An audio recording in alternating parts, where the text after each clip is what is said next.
Boom. And we are rolling. Okay. Brian, what's up, man? Good times with good terms. I'm sure you've never heard that before in your life. Dude, nah, man. I mean, that's why you got a platform, you creative guy. Yeah, man. But yeah, you are off tour. What? It's been like a week and a half or so, or Yeah, it's been exactly a week and a half. We got home last Sunday. and you did exactly what for the first couple days? For coming home, oh man, absolutely nothing, dude. Can I curse on here? Oh yeah, go for it. What? Oh yeah, I did fuck all, man. Tried to sleep in as much as I could. I tried to pet my dog as much as I could. I tried to be with my fiance as much as I could. Oh damn. Okay. Yeah, man. So I was making coffee at home, which I missed my coffee setup. I miss my coffee so much. Yeah. Um, yeah, was home, watched some YouTube, played a little Yeah, bit of video man. games. How long have you been engaged? Long story, man. We got engaged January 2025. Okay. Um, it's been a long engagement. We're getting married in October. But it was in January. We were living together in Altadena Okay. and here in Southern California, and our house burnt down, and along No. along with the whole town of Altadena. And I already had the ring, and it was in my desk drawer. We got a small house. I knew exactly where it was going to be, and I hadn't asked yet though, but it was in the fire. And we went to the space where our house, the rubble of our house was. We're agreeing, like, we're not going to dig through anything to try to find anything. Like, there's asbestos, there's lead, there's all this nasty stuff. Yeah. And we got there, and like the second she turned around, I was like, I know exactly where it is, and I was digging through it. Um, and I did eventually find it, and I got to we eventually did get like PPE and like proper Yeah. like medical gear. And so then I found it, and I got to turn around and just ask her, just heard myself. I forget what did I say? I think I said, "Hey, hey, will you marry me?" It was like the most like nonchalant, tiny question, and I was like, "Really? That's all I got." Yeah. I got, hey. Do you want to? Like, I guess, like, Hey, do you want to? It was just kind of like, hey, do you want to, like, should we go get coffee before this thing we're going to do today? Like, it was so small of a presentation, but um, yeah, so we got engaged right there, and there was just so much rebuilding. We had a lot of things to do to build our life, just to get back to owning anything. yeah. So we opted for a long engagement. So we are getting, and that we'd already been together for a long time. We talked about marriage a lot. We've been talking about marriage for a couple years, because 10 years is, we were together for almost 10 years before I Oh, proposed. so you've seen everything then.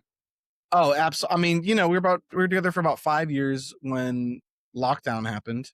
Yeah. And that was about when we were starting to talk about things, and then all life planning got really crazy. But our lives have been pretty much one life for a number of years now. So Yeah. yeah, I was getting ready to pop that question, and then the fire was like, "Why don't you pop that question now?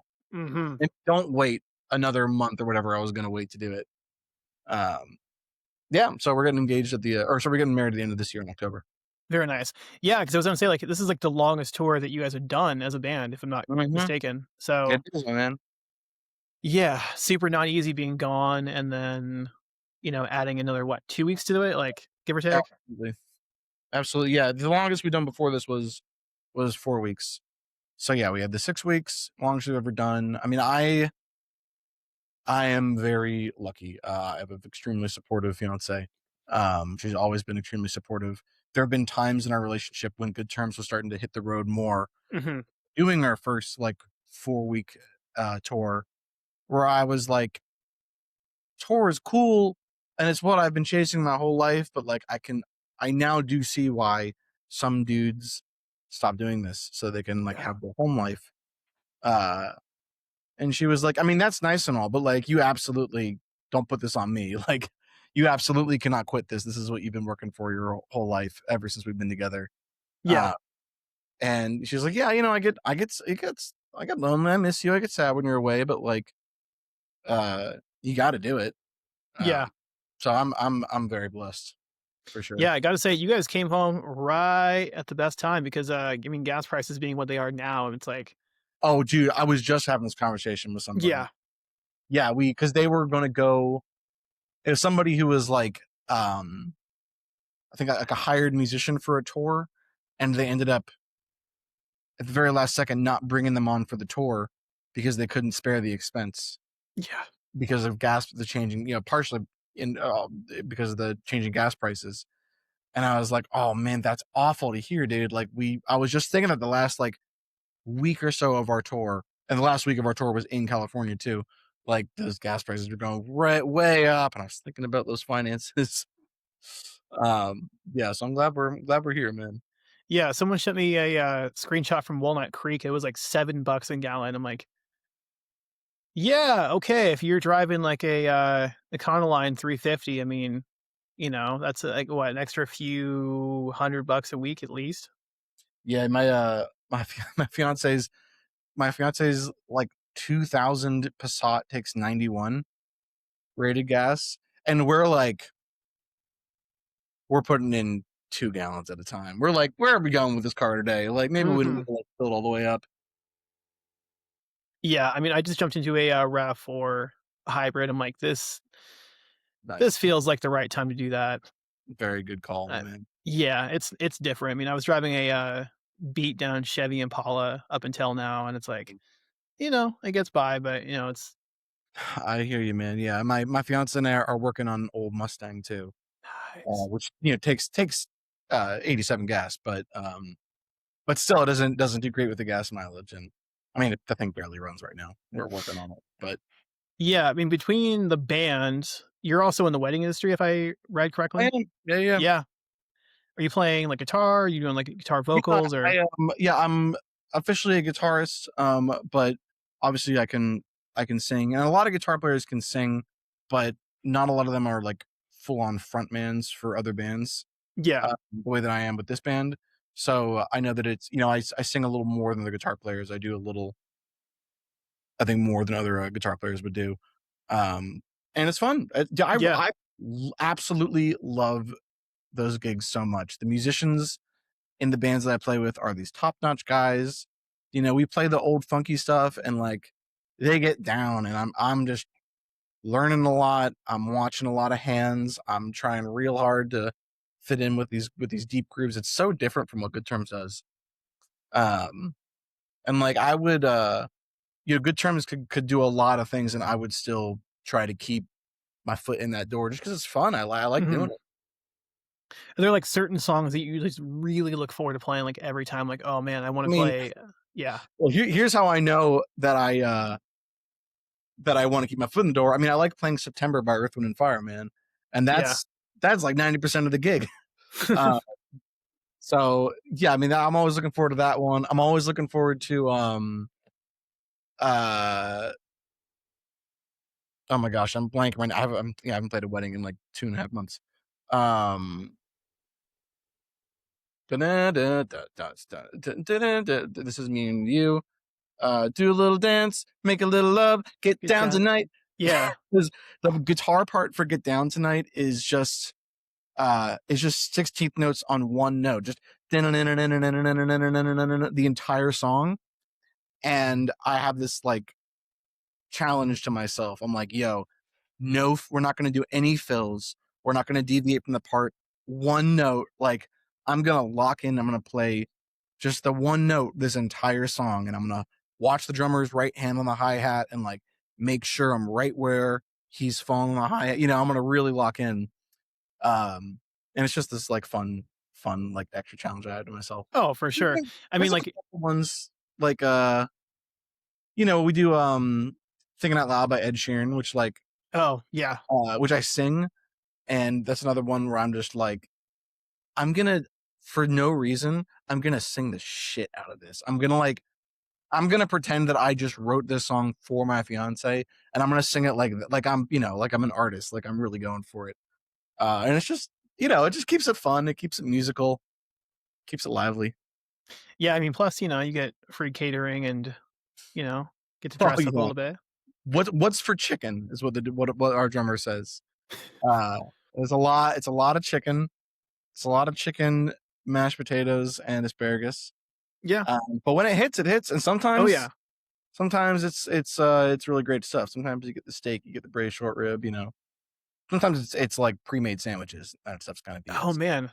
Okay, so they went, like, full on, like, church youth group catering Yeah, for what, like absolutely, yeah. okay, But like, you usually it's the same chicken.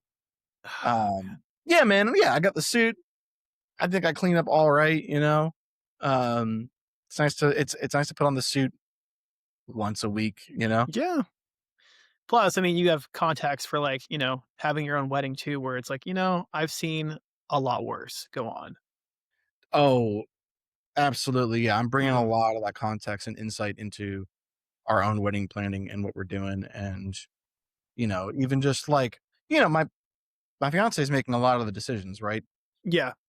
Um, but I'm just trying to tell her like, okay, this is what often happens. This is what they usually do.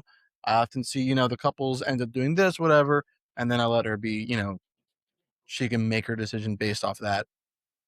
Um, that's been really fun. Yeah. I mean, for catering, like, what have you decided on? Okay, so we're doing two weddings because we're from the East Coast originally, but Okay. we're from separate places. I'm from Virginia. She's from Durham, North Carolina. So we're going back to Durham to do a regular wedding. And so we have a local catering company down in Durham doing it. They're going to do some barbecue. They're not a barbecue place. They're a wedding event catering place, but they live in Durham, Yeah. North Carolina. They can make some barbecue. So we got some barbecue going on. We got a whole spread of things going on. It's very standard for weddings, just kind of Durham flavored, which is going to be great. And then here on the West Coast, this is really just so all of our friends don't have to fly across the Yeah. country to Durham. We're gonna do like more of a party, more like a wedding themed party here. And so we just have a couple of our favorite restaurants, just doing like their kind of normal catering options. Yeah. Um, we got a place called Fair Oaks Burger, which is in Altadena. It's one of the few places in Altadena that didn't burn down. We loved them before the fires. They've been working their asses off to try to be, a flagpole in the community. Really, really, a center for a lot of like donation and volunteer things that are going on in the community. Um, and they're just absolute like sweethearts over there, and they're incredible food. So we got Ferrex Burger doing some stuff with us, and we got a place called Domenico's that we love. That's an Italian place. Oh, It's yeah. in Pasadena, but it's right on the line. Yeah. I mean, it's gonna be here sooner than you think. You're gonna, like, blink for 1 second, like, "Oh my god, I get married, like, tomorrow." Well, yeah, man, we're already in planning like things are 12 months out, and then we 11 months and 10 months in there, and I can all of the things are the frequency with which I open up all of the wedding emails and chats and Yeah. whatnot is increasing. So we're I mean, getting you there. got this, and then you Mhm. have all the stuff with your band too. I mean, Yeah, you man. just got home from your first, like, big headlining tour, which, it went well. A lot of sold out dates. That had to have felt nice.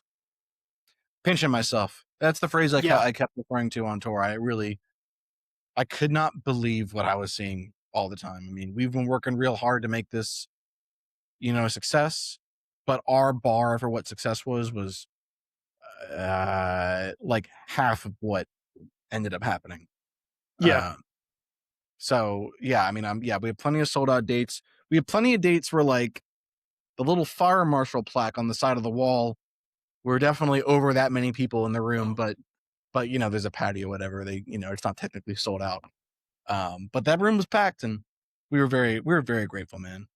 It was incredible. Yeah, I mean, because you've been a band for some time, and so, like, the decision to kind of finally go out on your first big headlining run, I'm sure that you guys talked about it for quite a while before launching into Mhm. it. Oh man, it was a big, big, big, big, big, big, big planning effort, for sure. Um, Man, I wonder when we must have started talking about it back during the summer, Mhm. uh, 2025. And then there was a lot of stuff, a lot of stuff to get ready real far in advance. And we were very nervous, man. We were very nervous, not even just how it would do, but like, could we afford to do it? To Yeah. do 6 weeks out on the road, nobody's going to work or anything.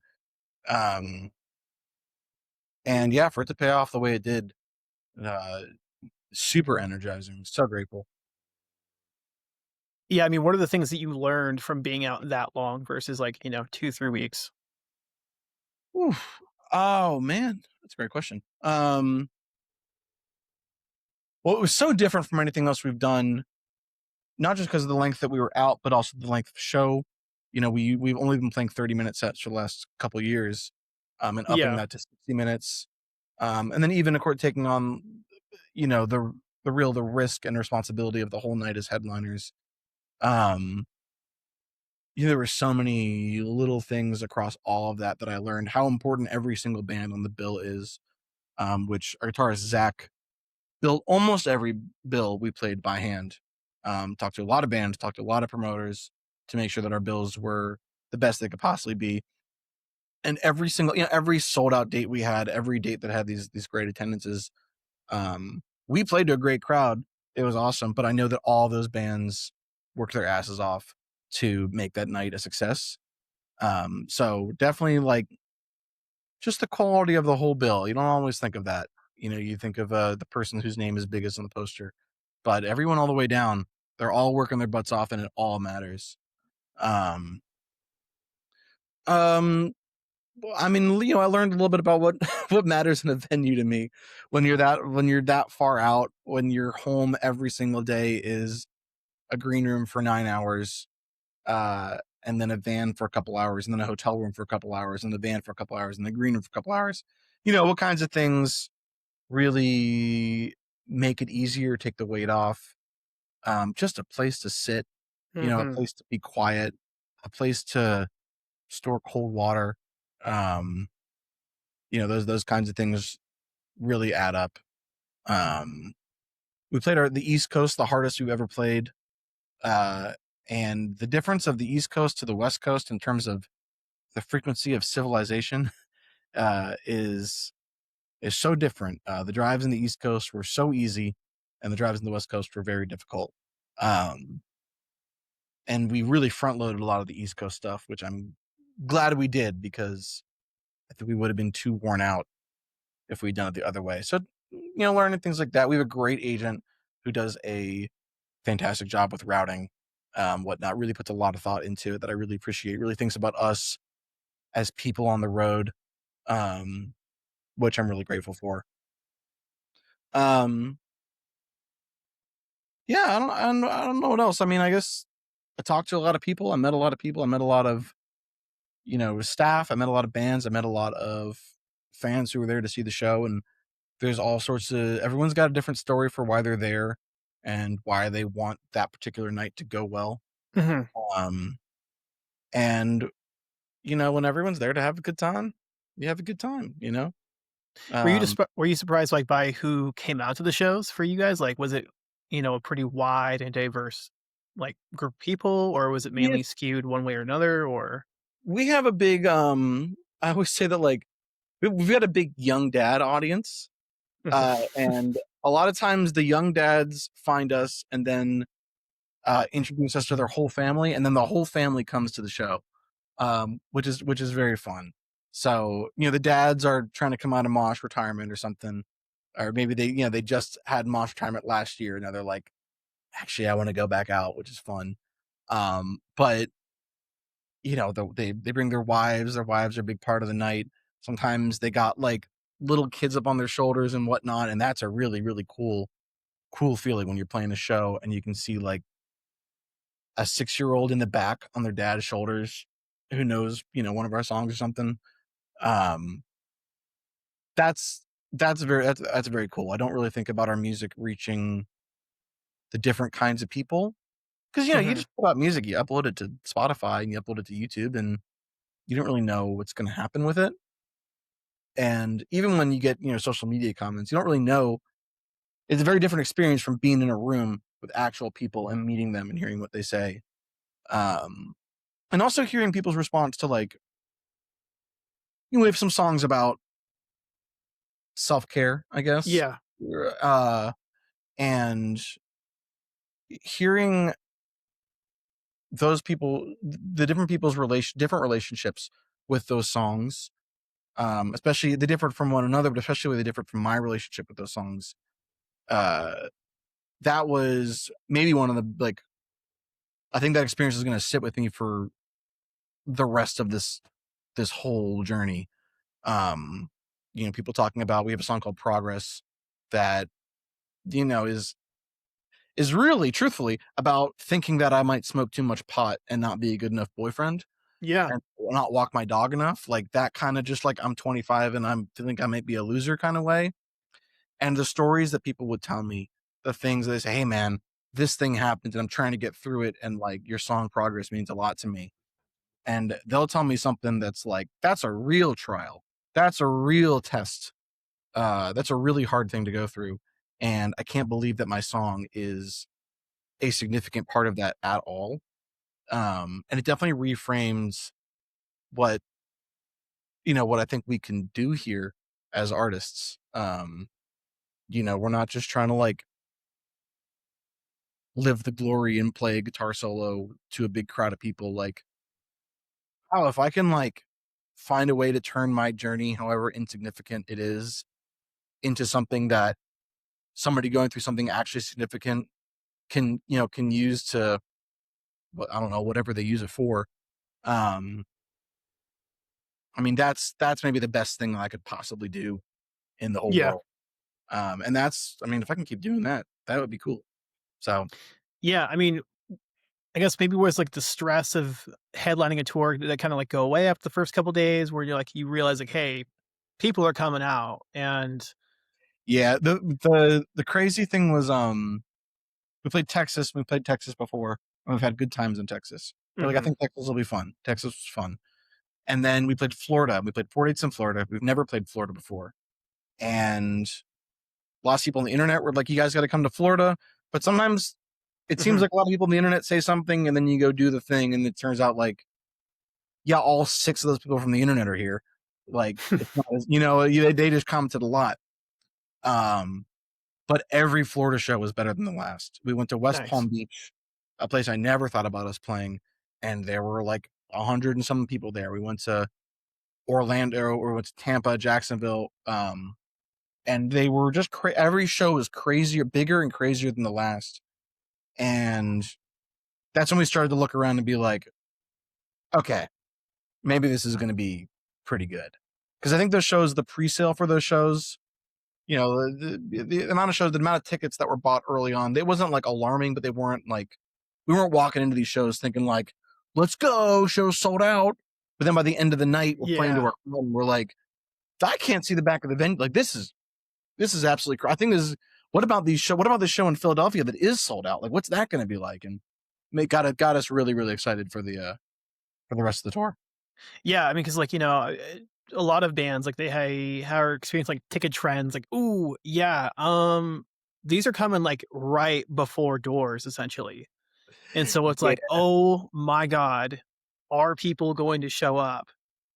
Like Oh, dude, we had several shows where we luckily we didn't have too many of these shows to put this amount of stress on us. We had a couple shows where there were like 2 ticket sales for months, and then nine, and then we head out on tour and there's 13 ticket sales to this show a couple weeks into the tour. We're like, okay, I hope that show doesn't get canceled. Um, and then we roll into the venue and there's like, yeah, there's been 90 tickets pre-sold, and they're still selling. And then we end up playing to like 150 people. We're like, I don't, I don't know what to learn from this, I guess, other than you just pre-sale numbers just tell you how many tickets have sold before the show. They don't tell you anything about how the show is going to be, yeah, I which mean, was it's like, tough because, like, you can have, like, social media presence, you got your analytics and everything, and then all of a sudden, like, yeah, you're not selling any tickets, and then you're just popping online, and that mhm. sucks. A lot of bands are having that issue. It's like, And I mean, we had wow, you we had have plenty of shows. Yeah, we had plenty of shows where the pre-sale numbers were totally good.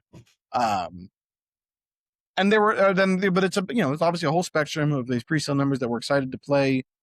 I mean, Philadelphia was doing real well from the start. Um, and then there were shows that were like, okay, I think we can get there. And then there were some shows that we were a little worried about. And then it was just every single show.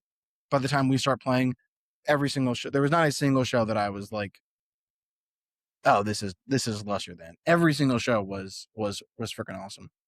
which is amazing. 'Cause, yeah, again, like, there's people out there that have a huge social following but can't sell tickets.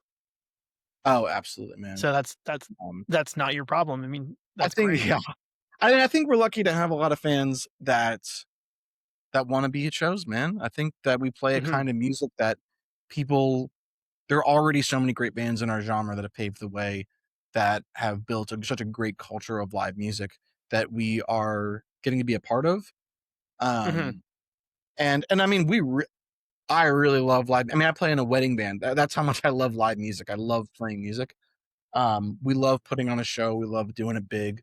Um, but even our fans are just they want to come out. They want that experience. They want to go to a show just because of the culture that we're in. And I just feel grateful to be in that culture, man. Yeah, I mean, you guys know social media really well. I mean, you're pumping out, ads and everything. I mean, with great hooks and I mean, that's how I discovered the band. I mean, I had no idea who you guys were. I mean, I would have hoped to have discovered you guys through like maybe a press release or something, but nope. Doom scrolling at like 11:30 at night, on the couch, and all of a sudden, I just wanna. So Oh that's yeah, that's man. I usually mean, how it goes. absolutely. And I just want to change our lives, man. That was Yeah. the we were like, hey, wait, what's this? Uh, but yeah, I mean, what happened is that we played our first show ever right after lockdown in 2022, Yeah. and there was all this build up from what we've been doing online at that point, which was pretty standard 2015 stuff. What we've been doing, and we packed out a club in Los Angeles. And we were like, okay, this is going to be awesome. That was a great show. And then we played our second show in Arizona, and there was nobody there except for my Oh, man. parents for some reason, uh, who I did not think would come and got to see us play to absolutely nobody. And we got home from that show, or from that, we played two shows in Arizona. We got home from those shows. We lost like $2,500. And I was like, okay, guys, I'm going to figure this out. I'll get on TikTok. You guys do the merch. You guys handle business. You guys handle touring logistics. I'll get on TikTok. I'll figure this shit out. And yeah, I mean that's what I've been doing. I think I've figured out some way to communicate to people, to kind of wave our flag in a way that people can see what we're about. And if they want to be a part of that, they can come they can come wave the flag with us. Yeah, I mean, it's not like you're going in completely blind. I mean, if I read correctly, you worked at Hopeless under the marketing department. Oh, our guitarist Zach works at Rostrum Records. Oh, did he really? Okay, Yeah, and with he Artie. did social media at Rostrum. Yeah. Um, so he got us started for sure. But Zach's the one with the music business degree. Zach kind of handles everything. Um, and at a certain point, I was like, "Yo, you got a lot on your plate." Like, he had the social media job, but like he has so much more expertise in such a wide range of things. I was like, "Yo, I mean, I'm the lead singer. Like, it makes sense for my face to be on all of these videos. Like, I'll figure this out." It's like, Yeah, cool guys, I'll that's what do I've been this. doing. Um, no, I want to hear more about like the idea of sponsored ads. I mean, like the cost of it, like the timing of it. You know, has there Mhm. been like times where it's like, I really hope this is worth it. We're pumping in like $2,500 into this ad campaign. We're working Well, these jobs that you know. I would say that what I do is almost what I personally am responsible for in good terms is entirely organic. Okay, At the very beginning of what we did a lot of like years ago. We did a lot of digital advertising. We spent a lot. I mean, I would say this is the bulk of the money that we spent, way more than recording anything. yeah, And this was in 2020, 2020, 2021, 2022. And that kind of got us started. Um, but it got to a point where we weren't really growing past 9,000 Instagram followers, 20,000 Spotify monthly listeners, which were great. It was a great spot to be in. We made a lot of fans that, came to this last tour. I've been with this for a long time, but it just wasn't, it's clear that we needed the organic skill to go, to go underneath that. We needed, we had fuel, we needed the fire. Um, so we kind of set about to that's kind of when I sat down and was like, yo, I'm going to figure out this, how all this stuff works. And so when we were off ads for quite a while, or at least very low on ads for a while. And now, I mean, now we're signed to Secret Friends music Mhm. group. So if you're seeing an ad, it's probably them. Um, we put up a couple ads for this tour. We definitely did spend uh $2,000 maybe in ads. Okay. Um, yeah. So and so some of that, if you outside of this tour, it really hasn't been us. It's really been the label. I mean, it's Recoup. It is technically our money. Uh, Yeah.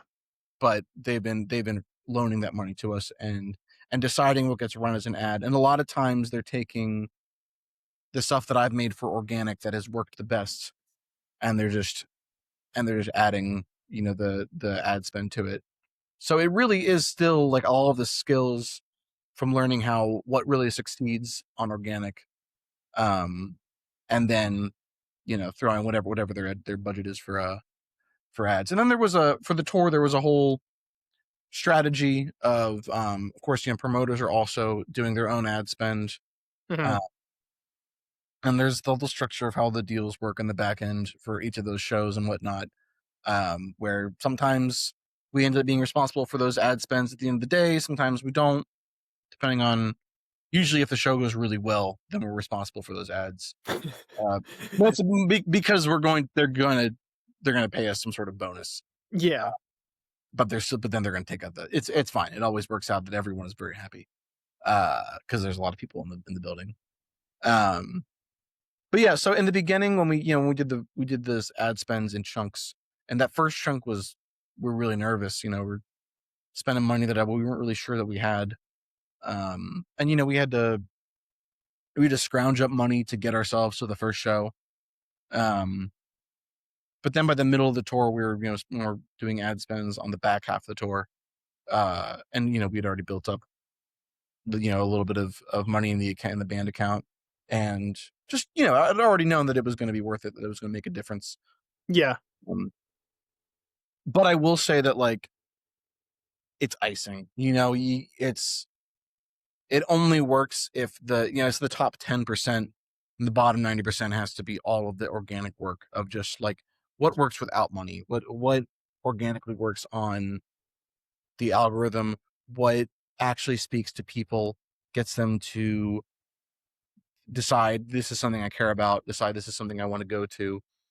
Uh, and usually what is the thing that makes it really all comes back to those people going through those significant trials in their life, finding some sort of use or solace in one of our songs, um whether it's just a silly breakdown or it's some meaning in the lyrics, whatever it is, uh and connecting those people with Mhm. the art that we make, um and then letting them know that we're coming to their freaking city and we're gonna play this song live, and I'd love to meet them, before and Yeah. after the show. So, Yeah, I mean, it's tough because I mean, it's very much an attention economy where, "Hey, mhm. we have this really cool thing that you can connect with, but you gotta know about it."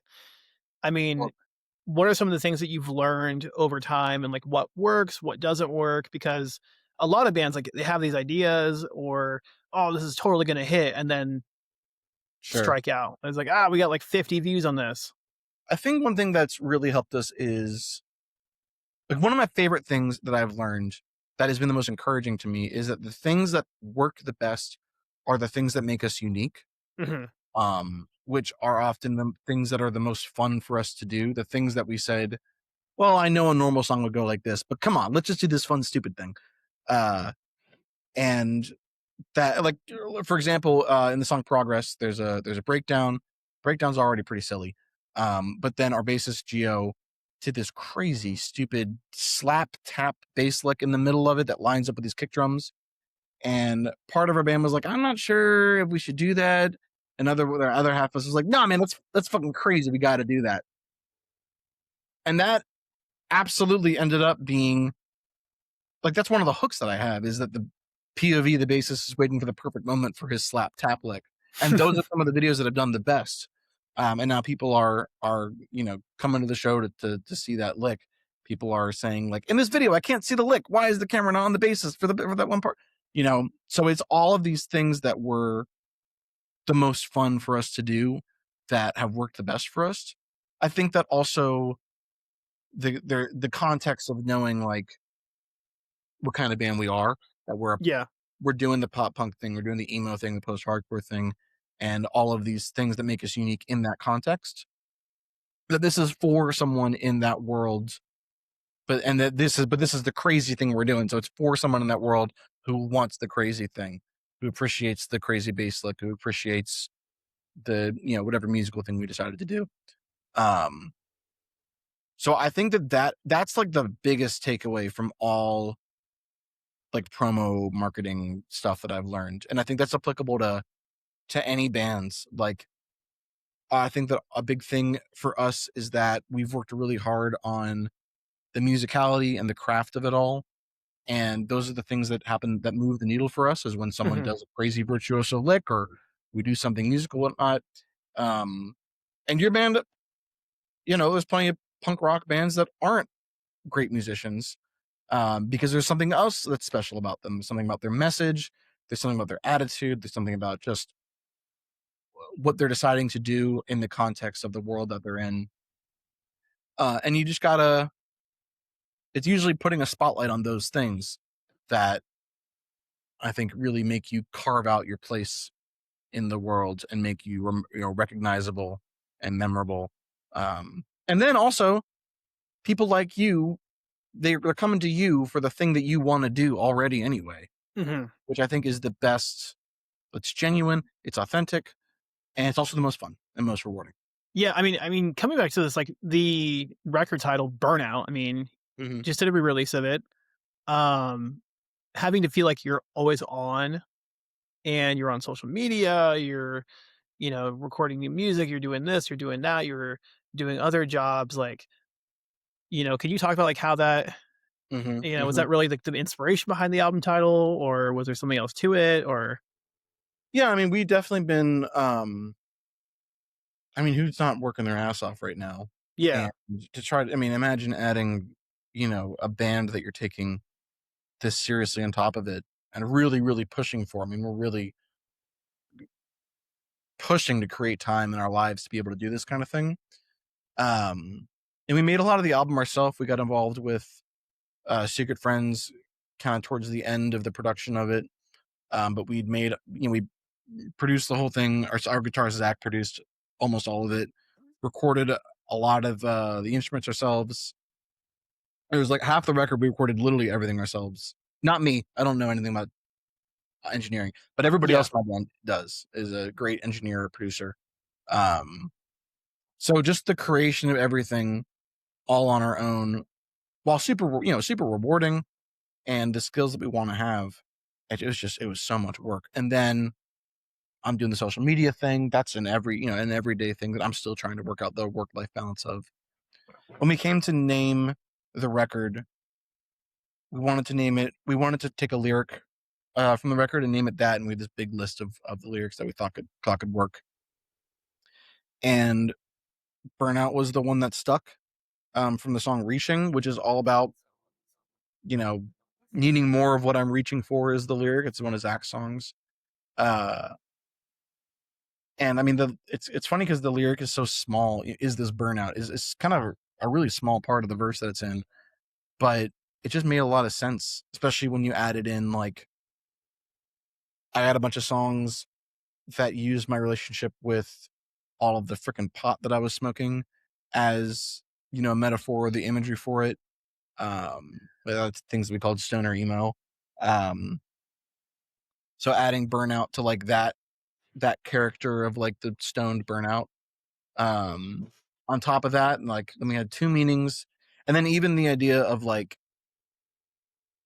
going along with the musicality and the slap tap lick. And there's all these moments, these extra breakdowns, these extra guitar solos, these just little like we're not trying to be too flashy, but just little show off fun stuff. Yeah. We're good at guitar, it's fun to do a stupid lick. Um, so then the idea of like doing a burnout in the car to like be a dick and like impress your friends with your stupid car. Uh, all these. It just had so many layers to it. And we kept being able to draw more and more layers from it. And when you can do that, I think that's when you have a good piece of art. Yeah. Keep finding reasons that it means something. Yeah, I never would have guessed that. I mean, there was multiple layers to it, and whatever way you take it is how you take it. Mm-hmm. But, yeah, I mean, you put a couple new tracks on the re-release, and it's the very front of the album versus Mm-hmm. the back end. What led to that decision? There were a couple we discussed doing a couple different things. We obviously putting them in the back was a no brainer. But we discussed putting them in the middle, which is something I want to say Bill Murray did that with American Motorsports with the Hmm, bonus tracks of maybe. that record. Um, so that was something we were exploring. And then I forget whose idea it was to just put them up front. And there's a song called Same Team that was original track 1 of the non-deluxe version. That is such an opener track that we were like, okay, well, it'll kind of screw with Same Team, but there was something about having Progress up front like that because Progress had such an impact on this whole band, um, that I didn't want to bear. Making it track 13 seemed wrong. And then having All In, I mean, the newest song, it was a song that was inspired by all the other songs on Burnout and our experience playing them on the road. It's the first song we wrote in the touring band.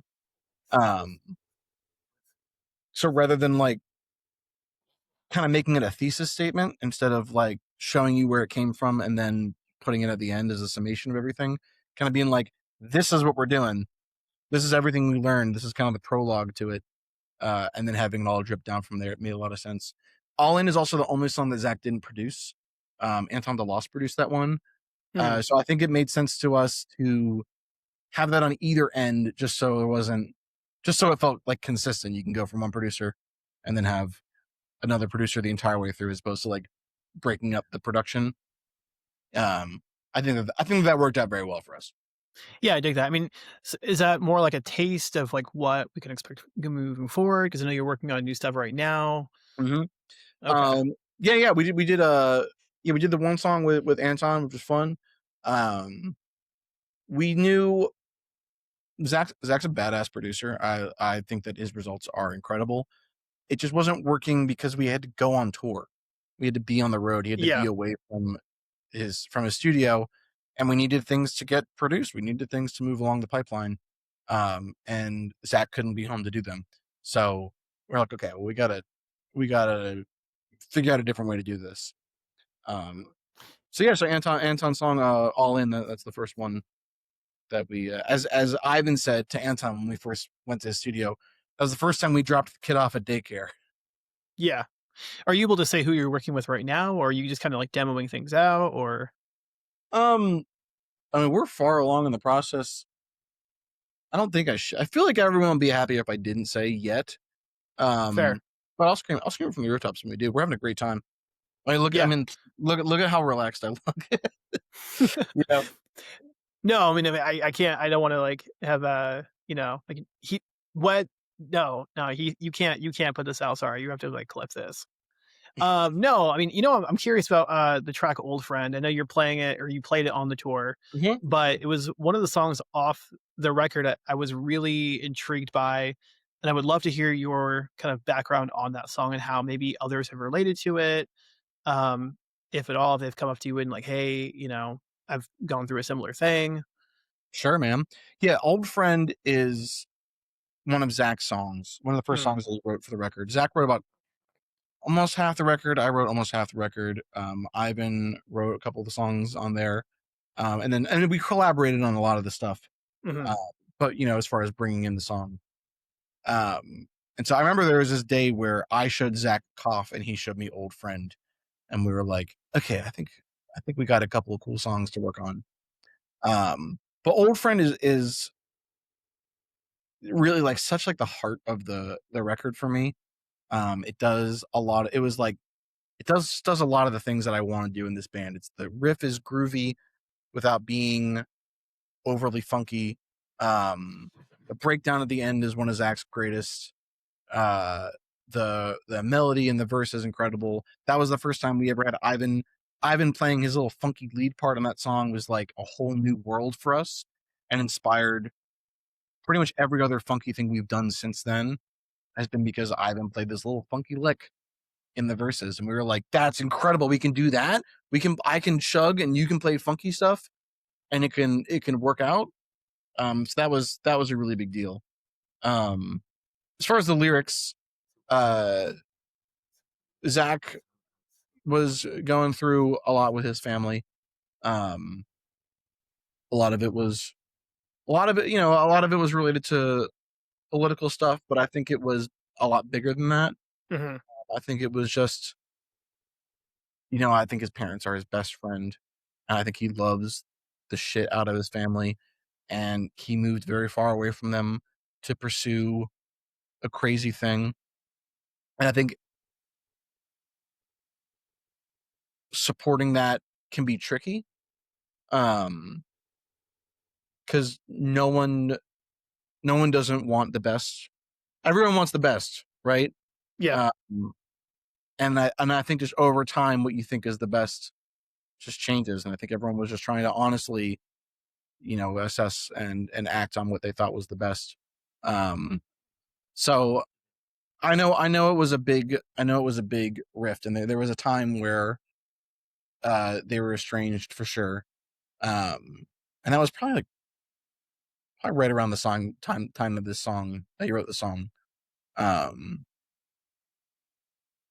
and I mean, it's such a beautiful song. I mean, I Need My Old Friend Back is such a great thesis statement to have in that moment. Um, and it's definitely true. I mean, I've watched Zach in his life. It's definitely true. He's always been fighting for his friendship, the relationship. Um, and I know people have come up, have definitely come up and talked about these things with him. I know that people have had, you grow up and your relationship with your parents changes so much, develops so much as you develop your own life and you make your own choices, and you have to assess your parents' influence on that. And ooh, I am getting you trying to reconnect. Do you still have me? Hey, do you Yep. still have me? It's Okay, good. glitching here and there, but you're good. Yep. Yeah, I know your relationship with parents changes so much. You gotta constantly reassess uh what their influence is on your decisions Mhm. and on your view of yourself. Um, and I think even the arc that Zach has been through, lots of people have similar arcs and different outcomes. So I mean, similar to progress, where like they might have it may be a little closer circumstances than what progress is, but progress is so broad. But Yeah. I know people have absolutely had some very like deep conversations over the merch table talking to Zach about that. Um, Yeah. yeah, and I'm really like when I sing Zach songs, it's like he's like trusting me with something. He's trusting me to convey a whole lot. And I just try to do my best. I try to take it really seriously. Um, and he's written some great stuff. Um, that I'm really grateful to get to stand on a stage and say, "This is my song. We're gonna play our song." Um, yeah, that was one of the best parts of the show was that's we play same team into Old Friend in the show, Mhm. and all the fingers going up for "Let's Not Talk About the President" was one of the always a great way to start the set. Yeah. I mean, with the record, I mean, using a broad brush, obviously, but like navigating tension is such a big part of the record, whether it's with Cough or, Old Friend or Progress. Mhm. What kind of stuff are you writing or have written right now for this new record? Well, again, we bring in ideas and songs and half songs and whatnot, and then we kind of collaborate them together. So Zach has brought in a certain kind of song. Ivan's been bringing in certain kinds of songs, and I've been bringing in certain kinds of songs. I think that communication has been such a big part of what we're writing about. It's been such a big part of all of Mhm. these stresses in our lives currently. It definitely doesn't feel like it definitely feels like a sequel to Burnout. Not in like it's not more of the same. It's not Burnout 2. But we're not like out of that world. Burnout is still very much context for all the things that we're currently writing. Um, and some of these songs were written, right at the end of Burnout, or uh, songs that like weren't maybe were written during Burnout but didn't get finished in time, or just didn't make it, but like timing wise, uh, Yeah. we didn't figure out the right way to say the chorus and whatnot in time. But so I know that I am sick of singing about myself and my weed problems. Um, I mean, I haven't smoked weed in over a year. I had some health stuff come up, and I was like, well, I've been Yeah. stoned for 10 years. I guess that's a pretty good amount of time to be stoned for. I guess I can stop now. Um, if you're out there and you have stomach problems and you smoke weed every day, look up CHS. You might actually be a lot happier if you didn't smoke weed. It might be a lot better. Which is the case with me. But anyways, I was sick of singing about myself and my stupid problems within myself. So I really, really wanted to write about other people. And I mean, still like my relationship with other people. Which has definitely created some songs that I'm really, I don't want to say careful of. That's not what I mean. I mean proud of. I'm proud of the songs. But Yeah. I definitely go like, oh, if I do this right, this this could be one of the most important things I've written, even if it's not like a smash single like Progress was for us, but just in a as a piece of art. Yeah. I think I could really articulate a feeling, a very particular feeling, um, and in a community way, in a way that's bigger than me. Uh, that's something that I'm looking for. Absolutely. Just being able to scratch that itch and just get it out there is important. Totally. And just say things that are with a lot of care. Say things with a lot of Yeah, care. of course. Um, and then the songs absolutely still have a thread of like, man, I'm trying to do the most right now, and I don't know how I'm gonna pull it off. I mean, even like musically, is there anything different that you guys are incorporating this time around? Like, maybe some whammy bar action, maybe some We definitely got some women bar. I mean, Ivan had women bar on the last record. Um, I don't want to talk about it too much because we're definitely very much still. We have a lot more Burnout to play. We have Okay. a lot more Burnout Deluxe stuff to do. Um, we have had the chance. I will say we've had the chance to make music in the rehearsal room for the first time. Really, a lot of Burnout was written in front of the computer, Okay. Yeah. and Progress was the first time we really incorporated the rehearsal room all in even more so. And I think we really uh, defined a process to do things more in the room. And we still every song we demoed out in Pro Tools, and everything went under a magnifying glass, so you still get the like attention to detail that all of the song that Pro Tools gives you, that all the songs in Progress had. But we had a lot more chances to try something and then everybody busts out laughing and then go, yeah, that's it, let's put that in the song.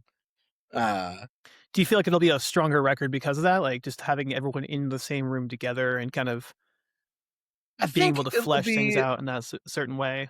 I mean, I will say I'm very proud of Burnout. I'm very happy with the way it came out. We were very nervous when we were releasing it that people would say the songs felt too unrelated sound wise. Especially, we have an Mhm. indie pop song on there. We have an almost fully screamed metalcore song on there, and we have a 2.5 minute jazz fusion solo on there. And so far, I have not seen that comment once. I've seen the opposite comment a lot of times about it being cohesive. So I am very happy with Burnout. I think that we're trying to do something. I think that we're trying to double down on the things that really seem to resonate. Mhm. Um, and I don't want to, you know, we're trying to do our best. We're trying to top Burnout for sure, but trying to make something that's going to dive deeper and resonate more. Um,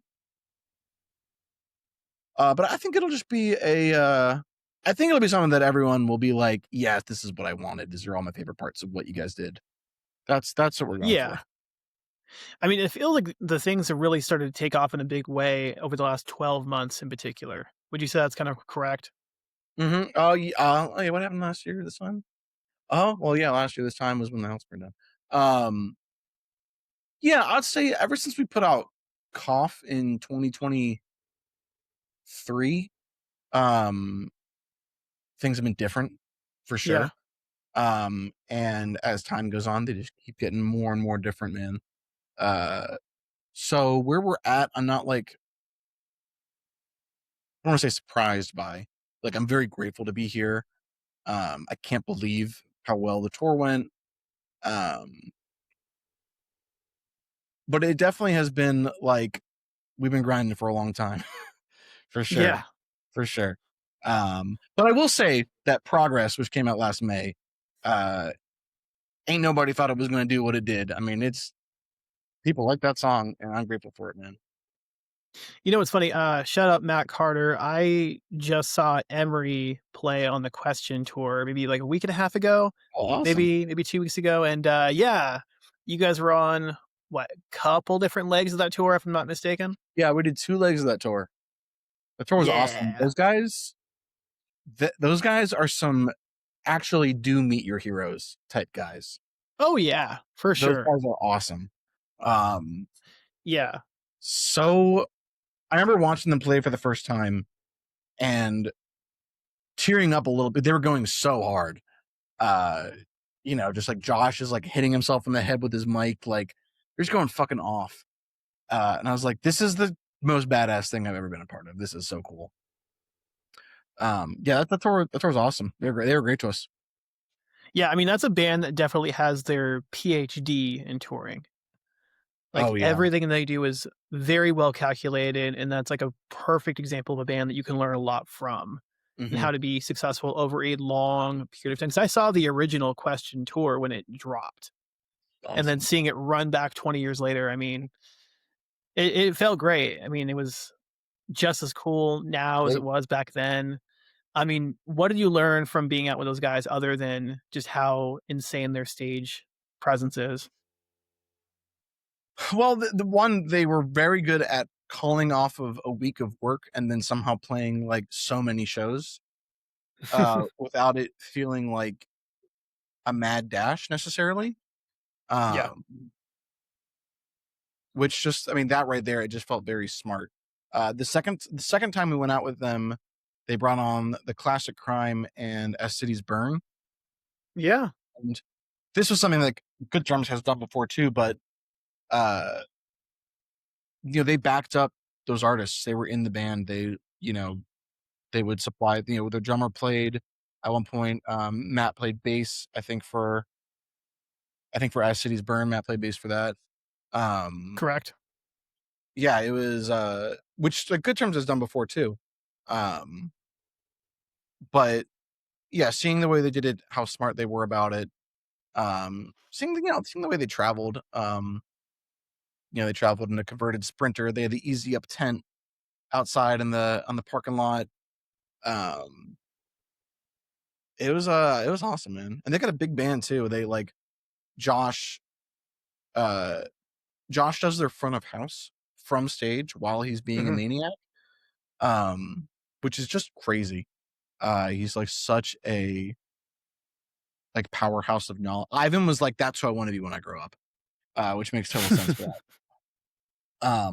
And then there were a couple times, like there was one time where like they got a flat tire or something, and they were like so late that they couldn't do a sound check.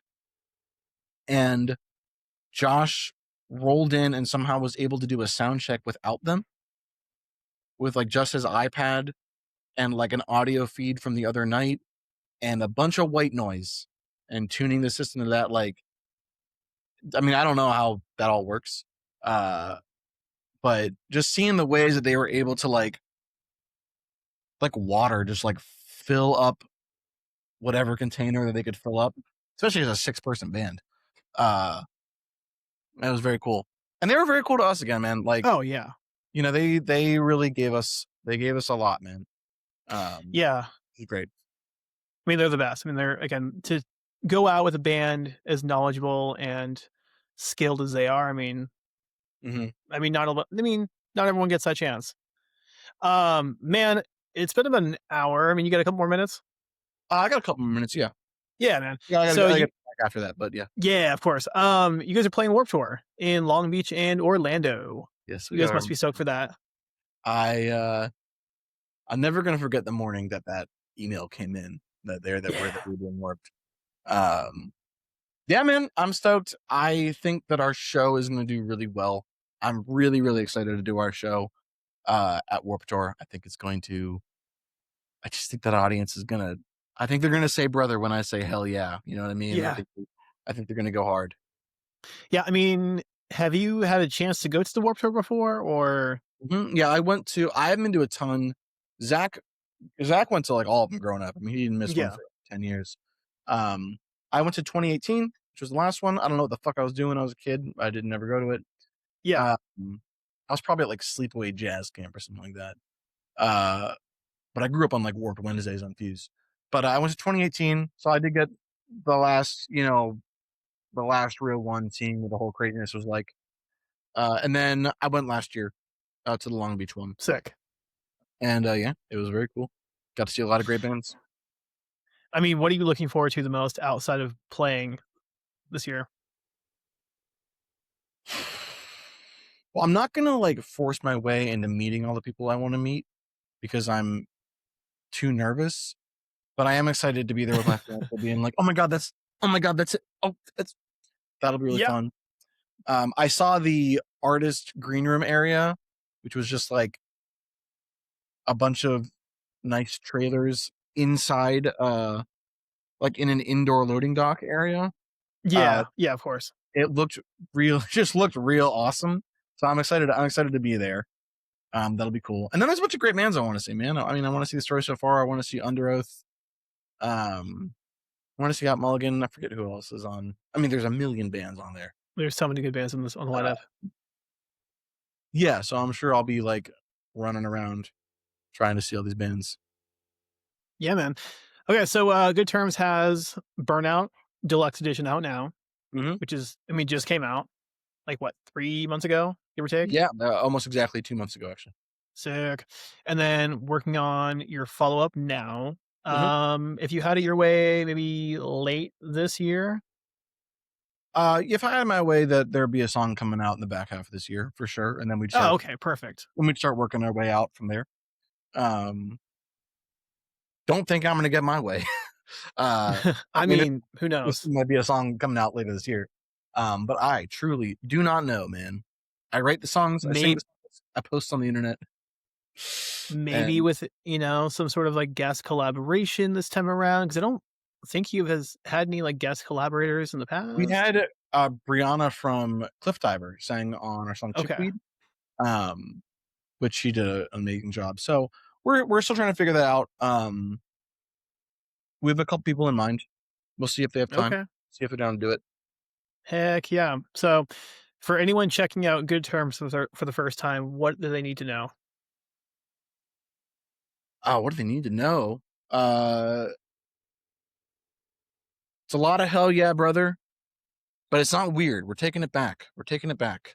We're just trying to have a good time. Um, but you don't need to know much more than fucking at Good Terms band, dude, and go from there. Wherever you Across are. all Well, no, threads, on Reddit. on TikTok it's just Good Terms. On Facebook it's Good Terms 69 because we didn't think this was going to go this far. We didn't plan well enough for this to go this far. Everywhere else is Good Terms band. Just go on YouTube and watch some music videos, man. Watch some live footage.